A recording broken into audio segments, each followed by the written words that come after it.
ఇంద్రియాలు ఏవైతే ఉన్నాయో అవి ఇంద్రియాల్లో వెళ్ళి తిరుగుతున్నాయి తప్ప, ఇంద్రియార్థాల్లో తిరుగుతున్నాయి తప్ప నకరోమి ఏవా నేనేమీ చెయ్యట్లేదు అన్న భావన కలిగి ఉంటాడట. ఇది యుక్త మన్యేత.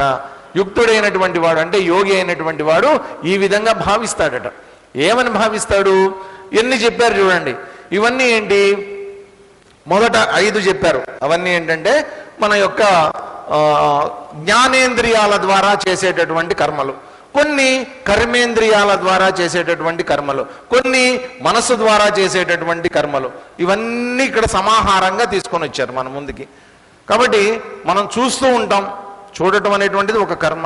వింటూ ఉంటాం, వినటం అనేటువంటిది ఒక కర్మ. ముట్టుకుంటూ ఉంటాం అన్నిటినీ, అదొక కర్మ. ఇవన్నీ కర్మలు చేస్తూ ఉంటాం. అయితే ఈ కర్మలన్నిటి వెనుక ఒక సంకల్పం ఉంటుంది మనకేంటి? నేను చేస్తున్నా. ఎక్కడైతే నేను అనేటువంటిది ఉంటుందో దాని నుంచి ఏం పుడుతూ ఉంటుందండి? ఎక్కడ నేను ఉంటుంది అక్కడ నాది. కాబట్టి ఈ కర్మ చేస్తున్నది నేను, కర్మఫలం ఎవరిది? కాబట్టి నాది. నేను చూస్తున్నా, వింటున్నా, తింటున్నా, నిద్రపోతున్నా, ప్రతిసారి కూడా ఆహారం స్వీకరిస్తున్నా, దాన్ని విసర్జిస్తున్నా, ఏం చేస్తున్నప్పటికీ కూడా నేను నేను నేను నేను నేను నేను నేను చేస్తున్నా. నేను అని అనుకున్నప్పుడల్లా నాది అనేటువంటి కర్మఫలాన్ని కూడా నువ్వు మొయ్యాల్సి వస్తుంది. నీది కానటువంటి కర్మఫలాన్ని నువ్వు మొయ్యాల్సి వస్తుంది. కానీ యోగి అయినటువంటి వాడు ఎట్లా ఉంటాడట? ఇంద్రియాన్ ఇంద్రియార్థేషు. నా ఇంద్రియాలు ఇంద్రియార్థాల్లో సంచరిస్తున్నాయి తప్ప చేసేటటువంటిది నేను కాదు అన్న దృక్పథంతో ఉంటాడట యోగి అయినటువంటి వాడు. అంటే ఏంటి చూడండి, నేనున్నా. ఇప్పుడు ఏమంటున్నానంటే నా ఇంద్రియం, నా కన్ను చూస్తోంది అని అంటున్నా కదా. వాస్తవంగా నా కన్ను చూస్తోంది అంటే నా కన్ను ఎదురుగుండా ఉండేటటువంటి ఆ కెమెరాని చూస్తోంది. ఇది నాకు అర్థమైనటువంటి విషయం. ఆ కెమెరాని నా కన్ను చూస్తోంది. ఇప్పుడు నేనేమనుకుంటున్నా? నా కన్ను చూస్తోంది అని అంటున్నా. తెలియకుండానే నేను ఎవరిని గుర్తిస్తున్నా? కనిపించేది నేను గుర్తించేది కెమెరాని అయినప్పటికీ కూడా నా కన్ను చూస్తోంది అని అంటున్నా. అంటే నేను గుర్తిస్తోంది దేన్ని? కెమెరాతో పాటు నా కన్నును కూడా గుర్తిస్తున్నా. నా కన్ను అంటున్నా. నా కన్ను అన్నప్పుడు ఎవరు? నా కన్ను. నా కన్ను కెమెరాని చూసింది, కన్ను కెమెరాని చూసింది. మరి నా కన్నుని ఎవరు చూశారు? నేను చూశా. నా చెవి ఆ శబ్దాన్ని వింది, చెవి శబ్దాన్ని వింది, చెవి శబ్దాన్ని వింది అని గుర్తిస్తున్నా. మరి నా చెవిని చూసింది ఎవరు? నేను. ఎవరా నేను? ఏ నేను ఉండడం వల్ల నా కన్నుని చూస్తున్నానో, నా చెవిని చూస్తున్నానో, నా చర్మాన్ని చూస్తున్నానో, నా ఇంద్రియాలన్నింటినీ చూస్తున్నానో, నన్ను నేను గుర్తిస్తున్నానో, నేను నిద్రపోతున్నాను, మెలకుగా ఉన్నాను అన్న సంగతి నాకు తెలుస్తోందో, ఏ నేను ఉండటం వల్ల ఇదంతా కూడా జరుగుతోందో. పశ్యన్ శృణ్వన్ స్పృశన్ జిగ్రన్ అష్టన్ గచ్చన్ స్వపన్ స్వచన్ ప్రలపన్ విసృజన్ ఉన్మిషన్ నిమిషన్ అపి. కాబట్టి యోగి అయినటువంటి వాడు ఎంతసేపు ఎట్లా ఉంటాడంటే ఇవన్నీ కూడా ఇంద్రియాల యొక్క కర్మలు తప్ప ఈ కర్మలు కానీ కర్మల ఫలాలతో కానీ నాకు ఎటువంటి సంబంధం లేదు అన్నటువంటి దృక్పథంతో వాటిని చూస్తూ ఉంటాడు, గమనిస్తూ ఉంటాడు అన్నమాట. కేవలం తన దృష్టితోటి చూస్తూ ఉంటాడు. మనసులో వచ్చేటటువంటి ఆలోచనలండి ఇవన్నీ. ఈ ఆలోచనల్ని తన మనసుతో తానే గమనిస్తూ ఉంటాడు అన్నమాట. ఎవరు గమనించగలరు? నా ఆలోచన ఇది. ఇప్పుడు మనం కూడా చెప్తూ ఉంటాం కదండి, ఏంటోనండి నా మనసు బాగలేదండి ఇవాళ అంటాం. మనసు బాగోపోవటం అంటే నీ మనసు బాగోపోవటం అనేటువంటిది ఎవరు గుర్తించారు? నీ మనసే గుర్తించింది కదా. ఏంటోనండి నా బుద్ధి పని చేయలేదండి అంటాం. నీ బుద్ధి పని చేయలేదన్న సంగతి ఎవరు గుర్తించారు కదా. కాబట్టి గుర్తించేటటువంటి దానికన్నా గుర్తించేటటువంటి వాడు వేరు అన్న సంగతిని మర్చిపోవద్దండి. ఇప్పుడు ఏంటంటే మనకి మ్యాథమెటిక్స్లో కొన్ని సూత్రాలు మనం చెప్పుకున్నాం కదా. ఏంటి? a+b² = a² + b² + 2ab. ఇది ఏం మారదు, ఎప్పటికీ ఇంతే. ఇది మన కర్మ కొద్దీ మనకు పెట్టారు. చచ్చినట్టు చదివాం చిన్నప్పుడంతా, ఇంకది మారదు ఎప్పటికీ కూడా. అయిపోయింది. ఇట్లాగే వేదాంతంలో కూడా కొన్ని మారని సూత్రాలు ఉంటాయండి, అది గుర్తుపెట్టుకోండి. ఈ మారని సూత్రం ఏంటంటే ఒక సూత్రం చెప్తా మీకు. ఘటస్య ద్రష్ట ఘటాత్ భిన్న. ఒకసారి చెప్పండి సరదాగా. ఘటస్య ద్రష్ట ఘటాత్ భిన్న, ఘటస్య ద్రష్ట ఘటాత్ భిన్న. ఇప్పుడు అంతా కలిపి చెప్పుకుంటే ఘటస్య ద్రష్ట ఘటాత్ భిన్న. ఇదొక సూత్రం. అంటే ఏంటంటే ఘటం అంటే ఏంటండి? కుండ కదా. కుండని చూసేటటువంటి వాడు కుండ కంటే వేరుగా ఉంటాడు, అది దాని అర్థం అండి. ఇంత చేస్తే ఘటస్య ద్రష్ట ఘటాత్ భిన్న అంటే చూడబడేటటువంటి వస్తువు కన్నా చూసేటటువంటి వాడు వేరుగా ఉంటాడు అని చెప్పటం కదా. ఇప్పుడు చూడండి, నేను కెమెరాను చూస్తున్నాను అని అంటున్నా, కెమెరా కంటే నేను వేరుగా ఉండాలి కదండి. వేరుగా ఉన్నాను కాబట్టి చూడగలుగుతున్నాను దాన్ని. ఇప్పుడు వెంటనే క్వశ్చన్ ఏమొస్తుంది? ఎవరు చూస్తున్నారు? నా కన్ను చూసిందండి అన్న. ఇప్పుడు కన్ను అనే సంగతి నీకు తెలుస్తుంది కదా, అంటే నువ్వు కన్నా కాదు, కన్నును గుర్తిస్తున్నావు కాబట్టి కన్ను కంటే వేరుగా ఎవరో ఉన్నారు. ఎవరున్నారండి? నా మనస్సు అండి. నా మనస్సు గుర్తించింది. ఓ, నీ మనస్సు గుర్తించిందా అంటే నీ మనస్సు కూడా తెలుసుకుంటున్నావు కదా. మరి ఇప్పుడు నువ్వు మనస్సా? కాదు, నువ్వు మనస్సు కంటే వేరుగా ఉండాలి. ఎవరది? నా బుద్ధి అండి. ఓ, నీ బుద్ధి. మరి బుద్ధిని కూడా గుర్తించావు కదా. మరి బుద్ధి కంటే ఎవరు వేరుగా ఉన్నారు? యో బుద్ధేహే పరతస్సు సహా 3వ అధ్యాయంలో చెప్పాడు. బుద్ధి కంటే కూడా ఉన్నతంగా ఎవరైతే ఉన్నారో అక్కడ నిలబడినటువంటి వాడికి, ఆ స్థాయిలో ఉన్నటువంటి వాడికి ఇదంతా ఎలా కనిపిస్తుందండి? వాటి పని అవి చేసుకుంటున్నాయి, వాటి పని అవి చేసుకుంటున్నాయి. ఇంద్రియాలు ఇంద్రియార్థాల్లో పడి తిరుగుతున్నాయి. నాకేం సంబంధం? ఇప్పుడు మనం భూమి మీద ఉన్నాం కాబట్టి, భూమి మీద కూర్చున్నాం కాబట్టి ఇక్కడ జరిగేటటువంటి భూమి తిరగటం అనేటువంటి విషయం మనకి తెలియట్లా. వాస్తవంగా తెలుస్తోందా అండి? భూమి తిరుగుతున్న విషయం మనకి తెలుస్తోందా? మనం ఎంతసేపు ఏం చూస్తాం? సూర్యోదయాన్ని చూస్తాం, సూర్యాస్తమయాన్ని చూస్తాం కదా. ఇది ఎప్పుడు గెలీలియో గారు టెలిస్కోప్ కనుక్కున్న తర్వాత అప్పుడు మనకి చెప్పారు, అబ్బెబ్బే లేదండి, సూర్యుడు కాదు ఉదయించేది, సూర్యుడు కాదు అస్తమించేది, భూమే తిరుగుతోంది అన్నారు. భూమి గుండ్రంగా ఉంది, తిరుగుతోంది అన్నారు. అప్పటికీ అందరికీ డౌట్లే. భూమి ఏం గుండ్రంగా కనిపించట్లేదే, భూమి తిరుగుతున్నట్టు కనిపించట్లేదే. కానీ తర్వాత సైన్స్ అంతా డెవలప్ అయిన తర్వాత పైకి వెళ్ళి శాటిలైట్లలో ఫోటోలు తీసిన తర్వాత అవునవును భూమి గుండ్రంగానే ఉంది, ఇది తిరుగుతోంది అని అన్నారు. వాస్తవంగా ఏంటి? మనం ఇక్కడ కూర్చున్నంత కాలం, ఈ భూమి మీద కూర్చున్నంత కాలం మనకి ఎలా కనిపిస్తుంది? సూర్యుడు ఉదయిస్తున్నట్టు అస్తమిస్తున్నట్టు కనిపిస్తుంది. అదే నేను సూర్యుడి దగ్గరికి వెళ్ళాను అనుకోండి, అప్పుడు నాకేం కనిపిస్తుంది? భూమి తిరుగుతున్నట్టు కనిపిస్తుంది. కాబట్టి ఈ స్థాయిలో ఉండి నేను ఉత్తమమైనటువంటి దాన్ని చూస్తే ఎలా కనిపిస్తుంది? అసలు నేను అధమ స్థాయిలో ఉన్నా. కాబట్టి ఈ ప్రపంచాన్ని ఎక్కడి నుంచి చూడాలి? ఆత్మస్థాయిలోంచి కనుక నేను చూసినప్పుడు ఇంద్రియార్థేషు, ఇంద్రియాలన్నీ ఇంద్రియాల్లో తిరుగుతున్నాయి. నాకేం సంబంధం? సూర్యుడికి ఏం సంబంధం అండి? భూమి మీద మీరు పొద్దున్నే ఎన్ని పాపాలు చేశారో సూర్యుడికి ఏం సంబంధం? ఇక్కడ ఎంతమంది మంచి కార్యాలు చేస్తున్నారో ఆయనకి ఏం సంబంధం? భూమి తిరిగితే అంత, తిరగకపోతే అంత సూర్యుడికి. ఇక్కడ జరిగేటటువంటి తంతు ఇదంతా. సూర్యుడికి ఎటువంటి సంబంధం లేదు. ఒక గ్రహం 365 రోజులు తిరిగితే ఇంకో గ్రహం ఏమో 680 రోజులు తిరుగుతోంది ఇంకోటి. వాటి ఇష్టం వచ్చినట్టు అవి తిరుగుతున్నాయి. సూర్యుడికి ఏం సంబంధం? అన్నింటినీ సమంగా ప్రకాశిస్తూ ఉంటాడు ఆయన. ఆ సమమైనటువంటి ప్రకాశ స్థాయిలో నిలబడినటువంటి వాడు ఎవరైతే ఉన్నారో అటువంటి వాడు తన ఇంద్రియాల ద్వారా ఇప్పుడు చెప్పుకున్నటువంటి ఇన్ని రకాలైనటువంటి కార్యాలన్నీ జరుగుతూ ఉంటే ఇవన్నీ వాటంతట అవి జరుగుతున్నాయి తప్ప నాకు ఎటువంటి సంబంధం లేదు అన్నట్టు ఉంటాడట అని చెప్తూ దానికోసం ఏం చేస్తున్నారంటే ఒక ఉదాహరణను కూడా మన ముందు ఉంచుతున్నారు. 10వ శ్లోకం. బ్రహ్మణ్యాధాయ కర్మాణి సంగం త్యక్త్వా కరోతి యః లిప్యతే న స పాపేన పద్మపత్రమివాంభసా బ్రహ్మణ్యాధాయ కర్మాణి సంగం త్యక్త్వా కరోతి యః లిప్యతే న స పాపేన పద్మపత్రమివాంభసా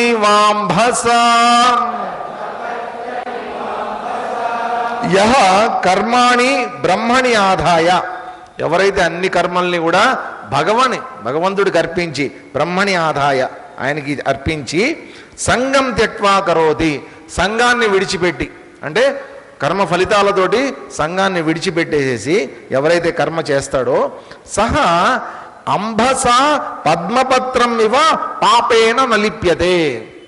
అటువంటి వాడు ఎట్లా ఉంటాడట, పద్మపత్రం అంటే తామరాకు, దాని మీద ఒక నీటి బొట్టులాగా ఉంటాడట.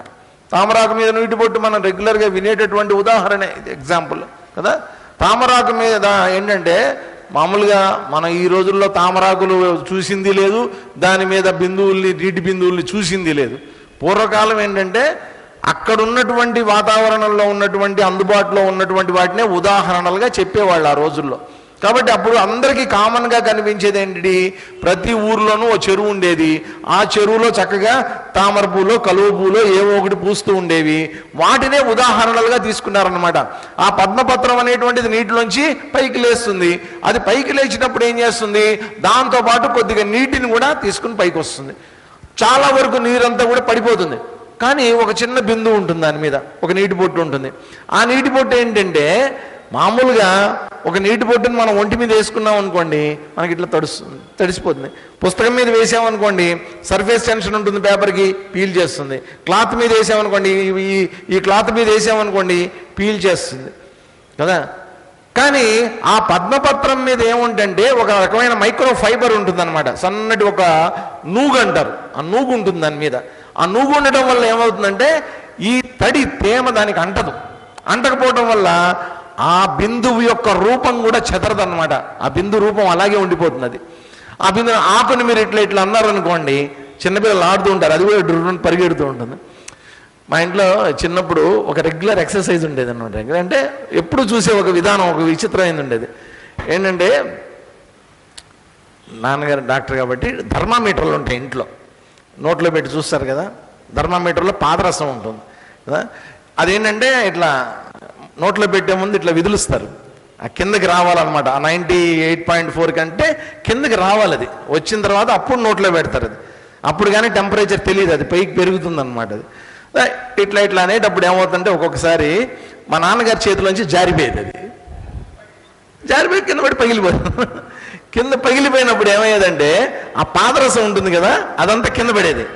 కింద పడితే మా పిల్లలకి ఏంటంటే సరదా అనమాట, ఆ పాదరసం అంతా ఎత్తేవాడు, ఎత్తి పేపర్ మీద పెట్టి ఆడేవాళ్ళు అనమాట. ఇట్లా ఆడుతుంటే అది ఏం కాదండి, దాన్ని మీరు ఇట్లా కొట్టారనుకోండి ముక్కలు అయిపోతుంది, మళ్ళీ దగ్గరికంటే అంతా కలిసిపోతూ ఉంటుంది. అది ఈ ప్రయత్నం చేయకండి ఇంటికి వెళ్ళి, ఊరిని చెప్తున్నా. అంటే కొంతమంది చూసుంటారు పాదరసం చూసినటువంటి వాళ్ళు అని. అదేంటంటే కలవదు, ఎంతకీ దేంతోనూ కలవదు. అది మీరు నేల మీద కానీ అది మెటలో తెలియదు, లిక్విడో తెలియదు, ఇంతకీ ఎవరికి. అది ఇట్లా కదులుతూ ఉంటుంది, తిరుగుతూ ఉంటుంది, మళ్ళీ కలుస్తూ ఉంటుంది, మళ్ళీ విడిపోతూ ఉంటుంది, దేంతోనూ కలవదు, అది దాంతోనే కలుస్తుంది. అది విచిత్రం. అలాగా ఈ పద్మపత్రం మీద ఉండేటటువంటి బిందువు కూడా అది పొరపాటున ఆ పద్మపత్రానికి అంటుకోదు, అది తేమని అంటించదు. అది అలాగే యోగి అయినటువంటి వాడు కూడా ఈ ప్రపంచంలో సంచరిస్తూనే ఉంటాడు, కానీ తామరాకు మీద నీటి బొట్టులాగా తను చేసేటటువంటి కర్మలు కానీ కర్మ ఫలితాలతో కానీ సంబంధం లేకుండా, అంటుకోకుండా, పాపం అనేటువంటిది లేకుండా అసంగంగా ఉండగలుగుతాడట. అది చెప్పడానికి వచ్చినటువంటి తిప్పలు ఇదంతా. కాబట్టి ఒక యోగి ప్రపంచంలో ఉంటాడు, మనము ప్రపంచంలో ఉన్నాం. ఈ ప్రపంచాన్నే ఉపయోగించుకొని ఒక యోగి అవుతున్నాడు, ఈ ప్రపంచంలోనే మనం ఉండి ఈ ప్రపంచంలో కూరుకుపోతున్నాం. అతనికి మనకి తేడా ఎక్కడ? అతనేమో మనమేమో అంత పూసుకుంటున్నాం, అతనంతానేమో వదిలించుకుంటున్నాడు. ఇదొకటే తేడా.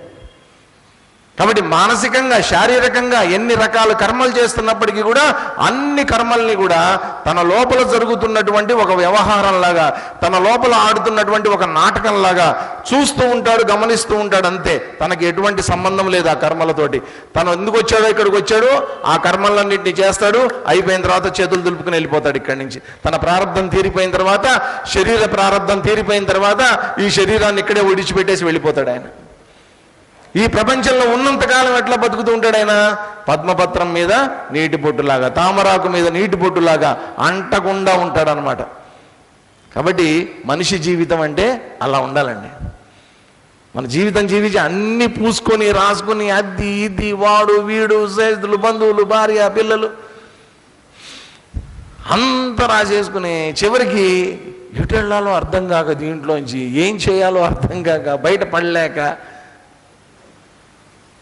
చివరి వరకు కూడా లాస్ట్ మినిట్ వరకు ఎన్ని రకాల ఇబ్బందులు అన్ని పడి చనిపోయేటప్పుడు కూడా ఎలా చేస్తారంటే, అయ్యో నా కుటుంబం ఏమైపోతుంది, అయ్యో వీళ్ళందరూ ఏమైపోతారు, అయ్యో నా ఆస్తులు ఏమైపోతాయో, ఇదే గోల చచ్చేటప్పుడు కూడా.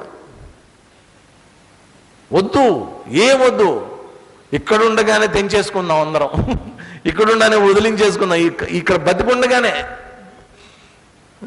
మళ్ళీ ఇంకో ఛాన్స్ దొరకదండి.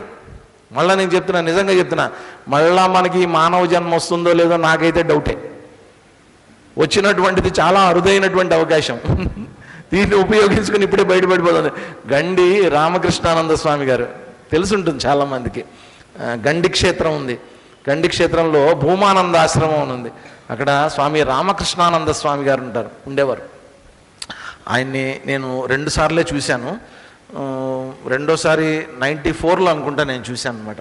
సో మహానుభావులు ఆయన పుస్తకాలు ఎక్కడన్నా దొరికితే చదవండి. జనప్రియ గీతోపన్యాసాలు అని ఉంటాయి. సో అద్భుతమైనటువంటి సిరీస్ అనమాట, 3 వాల్యూమ్స్ అవి. ఎక్కడన్నా దొరికితే, కొంచెం కష్టం దొరికితే చదవండి అవి. భగవద్గీత మీద ఆయన చేసినటువంటి ఉపన్యాసాలని వారి శిష్యురాలు ఆమె చక్కగా పుస్తక గ్రంథస్థం చేసింది ఆవిడ. చాలా బాగుంటాయి.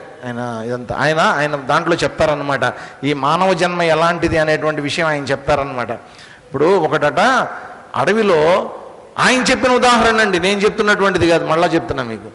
ఆయన చెప్పిన ఉదాహరణే, క్లియర్గా ఆయన రాశాడు దాన్ని. ఒక అడవిలో ఒకడు ఏం చేశాడంటే, పాపం ఒక చోట ఇరుక్కుపోయాడు. మంచి గాలి వాన విపరీతంగా పడుతోంది. ఓ చెట్టు కింద ఎక్కడో మొత్తానికి షెల్టర్ తీసుకున్నాడు. వాడికి ఏంటంటే సిగరెట్ తాగే అలవాటు వాడికి. జేబులోనేమో సిగరెట్లు ఉన్నాయి. ఆ చలికి దానికి వాడికి పాపం సిగరెట్ తాగాలని విపరీతమైనటువంటి కోరిక. ఒక పక్కన హోర్మని గాలి వర్షం అంతా, అగ్గిపెట్టి కూడా ఉంది. అగ్గిపెట్టి తీస్తే దాంట్లో ఒకే ఒక అగ్గిపుల్ల ఉంది.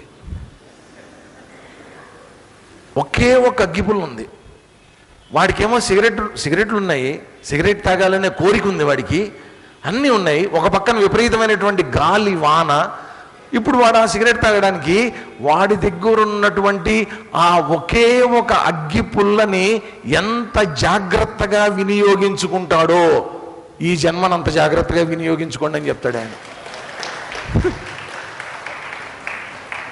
వాడి కోరిక ఆ టైంలో. మనం కూడా అప్పుడప్పుడు ఉన్నాయి, సిగరెట్ తాగే ఎగ్జాంపుల్ చెప్పాడులేండి. మనం కూడా దీపం అది వెలిగించాలంటే ఇట్లా అని ఇట్లు పెట్టి ఇట్లు జాగ్రత్తగా దాని గాలి తగలకుండా ఇట్లా చూసి ఇట్లా పెడతాం. అంటే ఏంటి? ఆ ఉన్న అగ్గిపుల్లని జాగ్రత్తగా వినియోగించుకోవటం, ఉన్న అవకాశాన్ని సద్వినియోగం చేసుకోవటం. ఇక్కడ కూడా ఏంటంటే రాక వచ్చినటువంటి మానవ జన్మండి ఇది. మళ్ళా వస్తుందనేటువంటి గ్యారంటీ అయితే ఎవ్వడు ఇవ్వలేడు, దేవుడు కూడా ఇవ్వలేడు మీకు. వచ్చినటువంటి అవకాశాన్ని సద్వినియోగం చేసుకోవాలంటే తామరాకు మీద నీటి బొట్టులాగా మన జీవితాన్ని మలుచుకోవాలి మనం. అది తప్ప వేరే మార్గం లేదండి. ఊరికినే ఈ ప్రపంచంలో ఉండే కంపంతా నెత్తినేసుకొనవద్దు. ఎంత దూరంగా ఉండగలిగితే, అంటే ఏంటంటే అంతంటే ద్వేషించమని నేను చెప్పట్లేదండి, ప్రతిదాన్ని ద్వేషించమని చెప్పట్లా. దూరంగా ఉండటం, ఎంతవరకు అవసరమో అంతవరకే దాన్ని మనం టచ్లో ఉండటం, మిగతా అంత దూరంగా పెట్టడం. దాన్ని అనవసరమైనటువంటి కాంటాక్ట్స్, అనవసరమైనటువంటి రిలేషన్స్, అనవసరమైనటువంటి కర్మలు, అనవసరమైనటువంటి కర్మఫలాలు ఇవన్నీ నెత్తినేసుకోవద్దు. ఎంతవరకు ఉండాలో అంతవరకు డిటాచ్డ్గా ఉండండి లైఫ్లో. ఈ రహస్యాన్ని చెప్తున్నాడు అనమాట ఇక్కడ. ఇలా ఉన్నటువంటి వాడు నలిప్యతే, అటువంటి వాడికి కర్మలు కానీ కర్మల వల్ల వచ్చేటటువంటి పాపాలు కానీ ఏవి అతన్ని అంటవు అని చెప్తూ తర్వాత చెప్తున్నారు చూడండి. కాయేన మనసా బుద్ధ్యా కేవలైరింద్రియైరపి యోగినః కర్మ కుర్వంతి సంగం త్యక్త్వాత్మశుద్ధయే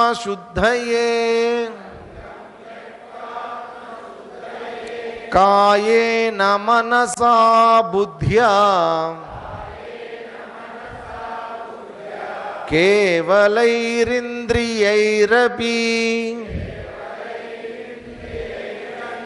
యోగినః కర్మ కుర్వంతి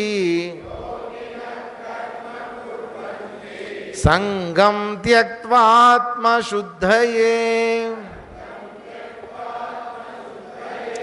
యోగినః ఆత్మశుద్ధయే సంగం త్యక్త్వా కాయేన మనసా బుద్ధ్యా కేవలై ఇంద్రియై అపి కర్మ కుర్వంతి. ఒకటే సమాసం మొత్తం, ఒకటే సెంటెన్స్ కింద తీసుకోవచ్చు దీన్ని. మొత్తం తీసుకుంటే ఒక శ్లోకం అయిపోయింది చూడండి. యోగులైనటువంటి వాళ్ళు ఏం చేస్తారట, ఆత్మశుద్ధి కోసం ఎవరినో శుద్ధి చేద్దామని ప్రయత్నం చేయొద్దండి. మనమంతా ఏంటంటే అవతల వాళ్ళల్లో ఉన్నటువంటి లోపాలని గుర్తించి వాణ్ణి బాగు చేయడంలోనే మన జీవితం అంతా గడిచిపోతుంది. ఆత్మశుద్ధయ్యే నా మనసుని నేను శుద్ధం చేసుకోవడానికి, నా అంతఃకరణాన్ని నేను శుద్ధం చేసుకోవడానికి సంగం త్యక్వా, సంగం అనేటువంటిది వదిలిపెట్టి, అటాచ్మెంట్ అనేటువంటిది వదిలిపెట్టి, కాయేన మనస బుద్ధ్యా. కాయం అంటే ఏంటి? ఈ శరీరం. మనస మనస్సుతోటి, బుద్ధ్యా బుద్ధితోటి, వీటన్నిటితోటి కేవలం ఇంద్రియై అపి, కేవలం ఇంద్రియాలతో మాత్రమే కర్మ కుర్వంతి. మనసుతో కర్మలు చేసినా, బుద్ధితో కర్మలు చేసినా, శరీరంతో కర్మలు చేసినా, దేంతో కర్మలు చేసినప్పటికీ కూడా కర్మలు కేవలం జరుగుతూ ఉంటాయి. తను మాత్రం ఎక్కడ ఉంటాడు? యోగారూఢ స్థితిలో ఉంటాడు, యోగంలో ఉంటాడు అతను ఎప్పుడు కూడా. కాబట్టి అందుకని కర్మలు అతన్ని ఏం చేయలేవు. అందుకని ఇప్పుడు మా ఆశ్రమంలో ఒకసారి అక్కడంతా కుటీరాలు ఉంటాయి. ఎల్లాయిపల్లిలో మా చిన్మయారణ్యం ఆశ్రమంలో, ఇప్పుడంటే బిల్డింగ్లు వచ్చాయి కానీ ఒకప్పుడు అంతా కుటీరాలే, బోదగడ్డి కుటీరాలు అనమాట. ఒకసారి ఏమైందంటే అనుకోకుండా మా ఆఫీస్, ఆశ్రమం ఆఫీస్ కూడా ఒక కొట్టంలోనే ఉండేది, పెద్ద కొట్టం అది, అన్నిటికంటే కొంచెం పెద్ద కొట్టం, బోదగడ్డితో వేసింది. దాని పక్కనే కిచెన్ ఉంటుంది. ఏం జరిగిందో తెలియదు, మొత్తానికి ఆ కిచెన్లోంచి నిప్పురవ్వలు పడ్డా ఏదో మొత్తానికి లేచి ఆఫీస్ అంతా అడ్డుకుపోయింది. చాలా లేటుగా చూశారు, రాత్రి 7:30 ఆ టైంకి. నేను చిన్నపిల్లలకి సత్సంగం తీసుకుంటున్నా, ఇంకా 2-3 బ్రహ్మచారులు అందరూ సత్సంగాలు తీసుకుంటున్నారు, టీచర్స్ ఎవరి పనిలో వాళ్ళు ఉన్నారు, పిల్లలు క్లాసులు చెప్తున్నారు. అంతా ఉన్నట్టుండి పరిగెత్తుకుంటూ వచ్చారు అందరు పిల్లలు. స్వామి అక్కడ కొట్టమంటుకుపోయింది, కొట్టమంటుకుపోయింది. అందరం పరిగెత్తాం. పరిగెత్తి తోచిన విధంగా నీళ్లు పోసి, అది చేసి ఇది చేసి కింద నుంచి చేసి అంతా మేము ఆర్పిన తర్వాత అక్కడ దాంట్లో కొంచెం క్యాటిల్ ఫీడ్ అవన్నీ ఏముంటే అవన్నీ కాలిపోయాయి, కొన్ని ఫైల్స్ కూడా కాలిపోయాయి, అంత కాలిపోయింది అనమాట. అంతా అయిపోయింది. మొత్తానికి ఆర్పాం, సగం కాలిపోయినటువంటి దాన్ని ఆపాం. ఆపిన తర్వాత అప్పుడు వచ్చింది ఫైర్ ఇంజన్. ఎక్కడ కోడూరు నుంచి, రైల్వే కోడూరు నుంచి రావాలి ఆ ఫైర్ ఇంజన్, 15-20 కిలోమీటర్ల నుంచి. అప్పటికి అంతా ఆపేసిన తర్వాత వాళ్ళు వచ్చారు, ఏదో నీళ్లు కొట్టారు, అంతా బయటికి తీసాం. అప్పుడు లలితమ్మ గారని ఒక సెక్రటరీ గారు ఉండేవారు చిన్మయారణ్యానికి ఆశ్రమానికి. ఆవిడ ఒకటే ఏడుపు, ఓర్మని ఏడుపు. అయ్యో కాలిపోయింది ఆఫీస్, కాలిపోయింది ఆఫీస్ గారు, లబో లబో అని ఏడుస్తుంది. మా గురువు గారు అక్కడే, ఆవిడ వచ్చారనమాట. వచ్చి యాజ్ సింపుల్ యాజ్, ఎందుకు ఊరికిన ఏడుస్తావు? నారాయణుడు ఇచ్చాడు, నారాయణుడు తీసుకున్నాడు, ఎందుకు ఊరికిన ఏడుస్తావు దాని గురించి? ఈ దృక్పథం మనకు ఉంటుందండి. నారాయణుడు ఇచ్చాడు, నారాయణుడు తీసుకున్నాడు, మధ్యలో నువ్వెందుకు ఏడుపు అనవసరంగా? ఏం పర్లా, ఇంకో కొట్టం వేసుకుందాంలే అంతే. తర్వాత ఏమైందంటే, మళ్ళీ ఇట్లాంటివి ఏమైనా జరుగుతాయేమో భవిష్యత్తులో అని ఆఫీస్ మాత్రం ఓ బిల్డింగ్ కట్టారు.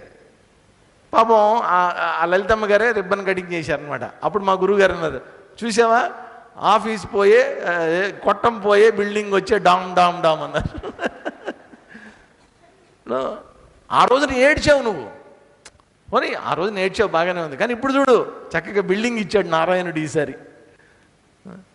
అంటే బిల్డింగ్ వచ్చినా నారాయణుడే, కొట్టం వచ్చినా నారాయణుడే, కొట్టాన్ని కాల్చినా నారాయణుడే. పరిపూర్ణంగా భగవంతుడి చరణాల దగ్గర జీవితాన్ని పెట్టేసినటువంటి వాడు యోగి.